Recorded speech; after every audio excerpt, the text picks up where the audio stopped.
Geeks and Freaks, Big Girl Geek here with a brand new review.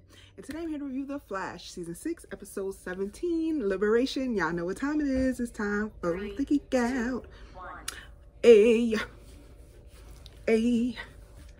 We finally got a good Flash episode.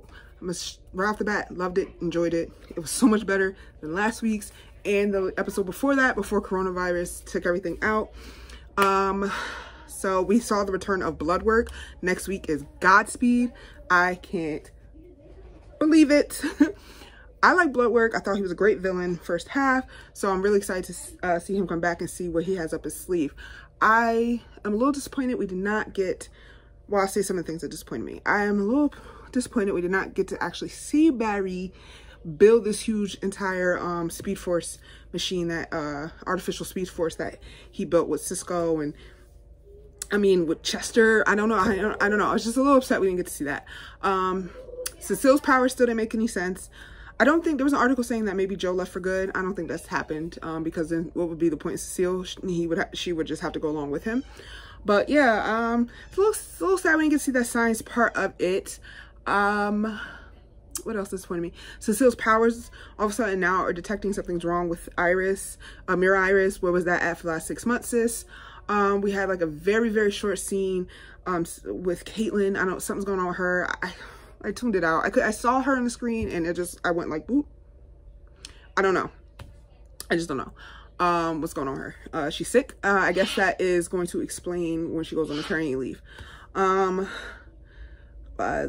We have 3 villains now, I guess. We're going to have Mirror Master, we're going to have Godspeed, and we're going to have Bloodwork. I don't know. That sounds like a recipe for disaster, and that sounds like something I want from The Flash, having to see him battle all these villains at the same time.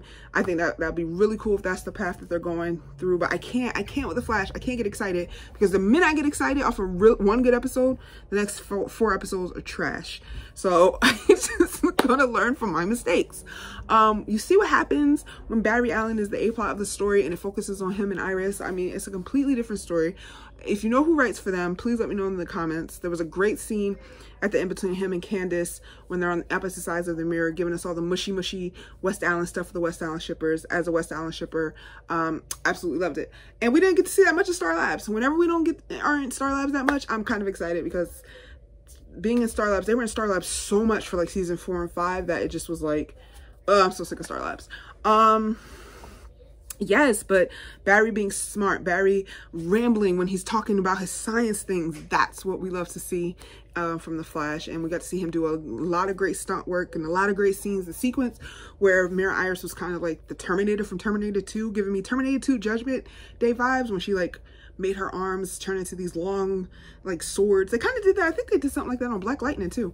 But yeah, her fighting Barry and to see that different dynamic. I mean, they had a similar scene in season 1, I think, with Everyman, who did get a reference, where he pretended to be Irish for like a split second and fight Barry, but this was like a whole thing that lasted for a long time, and she took him out, and then she got all sassy with him, was like, it was me sharing your bed. I was like, okay, sure, you may be watching this. That was kind of cute. That was kind of hot. But yeah, him figuring things out on his own. And then Iris, you know, I don't know how she's going to get out the mirror, how she's going to rescue Camilla and sing. Fake Camilla killed herself for the cause. Bloodwork got something up his sleeve because he could have walked out of there. He said, I'll be back. More Terminator 2 Judgment Day tease with that. He's coming back.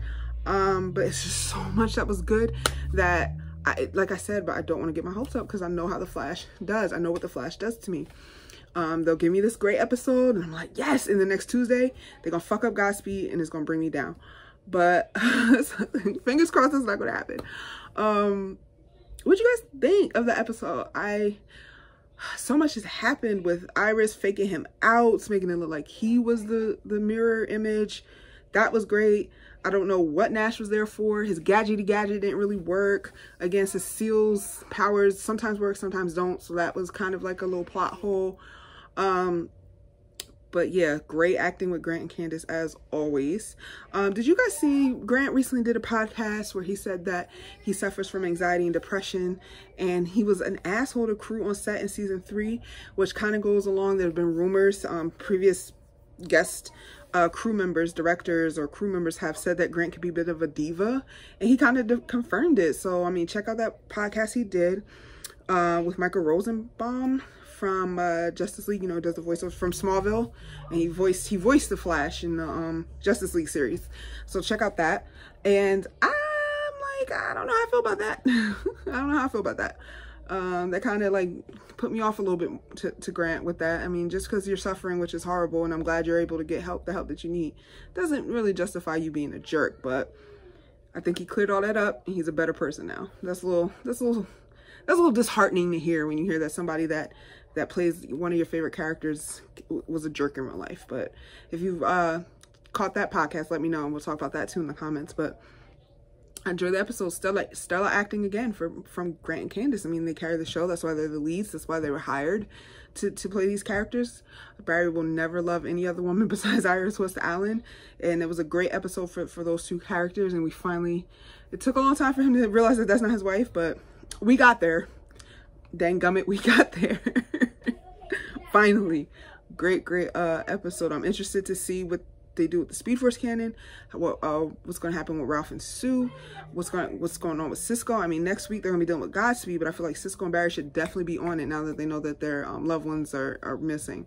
So I don't know how that's going to play into next week's episode with Godspeed. So I'm just real interested to see now where it's going to go, but unfortunately it's going to be cut short due to coronavirus. But looks like it's finally picking up, but I don't want to get my hopes up. But let me know what you guys think in the comments. And as always, I can't wait to discuss with you. Until next video, I'm out of here. Big Girl Geek out. Peace.